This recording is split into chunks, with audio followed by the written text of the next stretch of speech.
right, we're going to do day 5 of the 1-year chronological study Bible. And it starts out, the God who revealed himself to Abraham is also the God of the Israelites. The people descended from Abraham. Critical moments in Abram's life would instruct them and build their faith. In fact, the Israelites' identity and purpose are bound to God's promises to Abram. God keeps the promises that he makes, including his promise to liberate his people from slavery in Egypt. God makes a covenant, a binding agreement based on God's character and God's promises with Abram, promising innumerable descendants who would make a great nation and live in the land that God gives them. God later reaffirms his promises to Abram by giving him a new name and a physical mark, circumcision, that would perpetually serve as a sign of the covenant. This repeated covenant with Abram establishes the identity of God's people. They would enjoy special relationship with God and have a unique role in his redemption of the world. So let's get started with the reading. The Lord's covenant with Abram, and it's Genesis 15:1 through 21. Sometime later, the Lord spoke to Abram in a vision and said to him, "Do not be afraid, Abram, for I will protect you, and your reward will be great." But Abram replied, "O sovereign Lord, what good are all your blessings when I don't even have a son? Since you've given me no children, Eliezer of Damascus, a servant in my household, will inherit all my wealth. You have given me no descendants of my own, so one of my servants will be my heir." Then the Lord said to him, "No, your servant will not be your heir, for you will have a son of your own who will be your heir." Then the Lord took Abram outside and said to him, "Look up into the sky and count the stars if you can. That's how many descendants you will have." And Abram believed the Lord, and the Lord counted him as righteous because of his faith. Then the Lord told him, "I am the Lord who brought you out of Ur of the Chaldeans to give you this land as your possession." But Abram replied, "O sovereign Lord, how can I be sure that I will actually possess it?" The Lord told him, "Bring me a 3-year-old heifer, a 3-year-old female goat, a 3-year-old ram, a turtle dove, and a young pigeon." So Abram presented all these to him and killed them. Then he cut each animal down the middle and laid the halves side by side. He did not, however, cut the birds in half. Some vultures swooped down to eat the carcasses, but Abram chased them away. As the sun was going down, Abram fell into a deep sleep, and a terrifying darkness came down over him. Then the Lord said to Abram, "You can be sure that your descendants will be strangers in a foreign land, where they will be oppressed as slaves for 400 years. But I will punish the nation that enslaves them, and in the end they will come away with great wealth. As for you, you will die in peace and be buried at a ripe old age. After 4 generations, your descendants will return here to this land, for the sins of the Amorites do not yet warrant their destruction." After the sun went down and darkness fell, Abram saw a smoking firepot and a flaming torch pass between the halves of the carcasses. So the Lord made a covenant with Abram that day and said, "I have given this land to your descendants, all the way from the border of Egypt to the Euphrates River." The land now occupied by the Kenites, Kenizzites, Cadmonites, Hittites, Perizzites, Rephaites, Amorites, Canaanites, Girgashites, and Jebusites.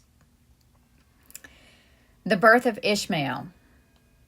It happened sometime between 2080 or 1914 BC. Now Sarai, Abram's wife, had not been able to bear children for him. But she had an Egyptian servant named Hagar. So Sarai said to Abram, "The Lord has prevented me from having children. Go and sleep with my servant. Perhaps I can have children through her." And Abram agreed with Sarai's proposal. So Sarai, Abram's wife, took Hagar, the Egyptian servant, and gave her to Abram as a wife. This happened 10 years after Abram had settled in the land of Canaan. So Abram had sexual relations with Hagar, and she became pregnant. But when Hagar knew she was pregnant, she began to treat her mistress Sarai with contempt. Then Sarai said to Abram, "This is all your fault. I put my servant into your arms, but now that she's pregnant, she treats me with contempt. The Lord will show who's wrong, you or me."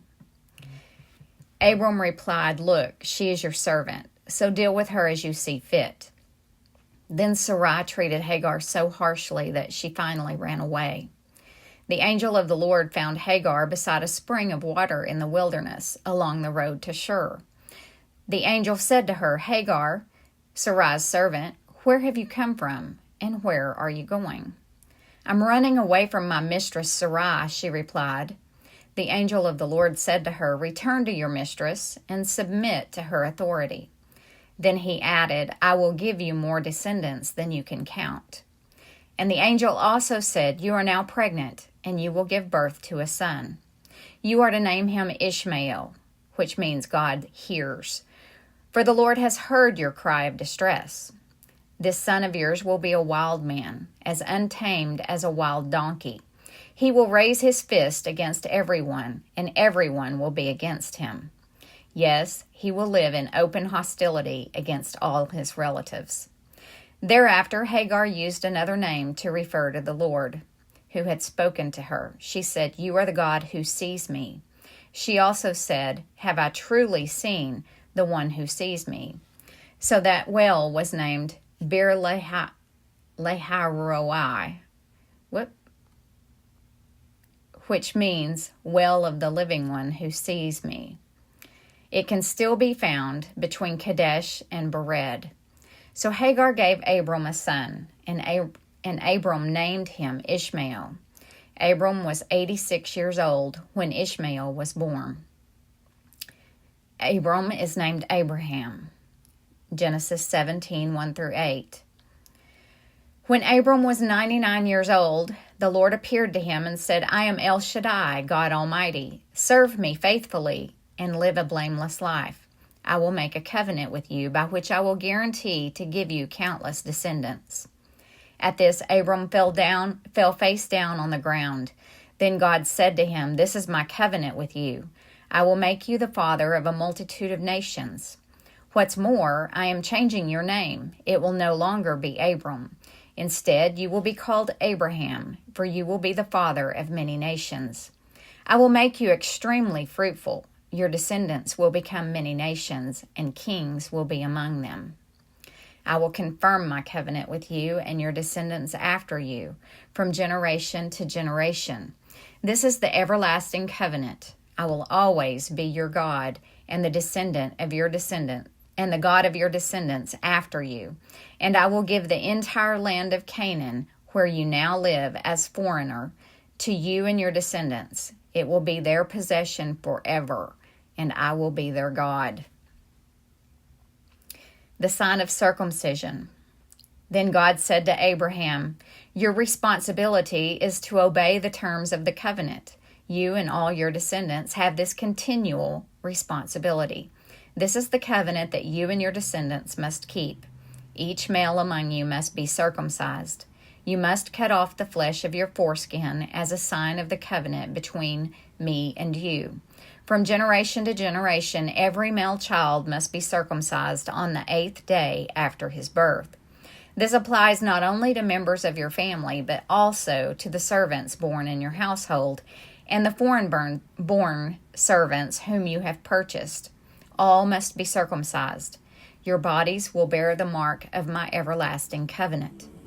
Any male who fails to be circumcised will be cut off from the covenant family for breaking the covenant." Sarai is named Sarah.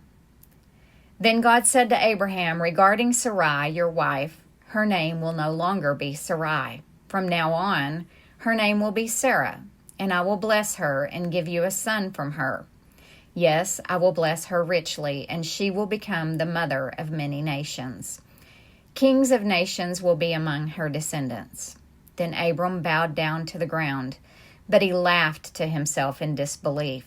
How could I become a father at the age of 100, he thought, and how can Sarah have a baby when she is 90 years old? So Abram said to God, May Ishmael live under your special blessing. But God replied, No, Sarah, your wife, will give birth to a son for you. You will name him Isaac, and I will confirm my covenant with him and his descendants as an everlasting covenant.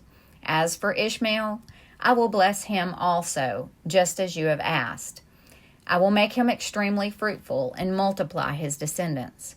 He will become the father of 12 princes, and I will make him a great nation. But my covenant will be confirmed with Isaac, who will be born to you and Sarah about this time next year. When God had finished speaking, he left Abram. On that very day, Abram took his son Ishmael and every male in his household, including those born there and those he had bought. Then he circumcised them, cutting off their foreskins just as God had told him. Abraham was 99 years old when he was circumcised, and Ishmael, his son, was 13. Both Abraham and his son Ishmael were circumcised on that same day, along with all the other men and the boys of the household, whether they were born there or bought as servants. All were circumcised with him. So this circumcision thing, it always amazes me that Abraham was able to go from talking to the Lord, and it says that he was talking to the Lord. It doesn't say that everyone else could hear the Lord. But Abraham left the conversation with the Lord and went to all of the males.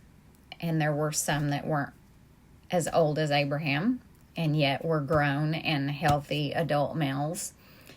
And then the boys and everybody, and he went and told them, oh, we must do this thing to this certain part of our body that has never been done before. We're going to circumcise all of us.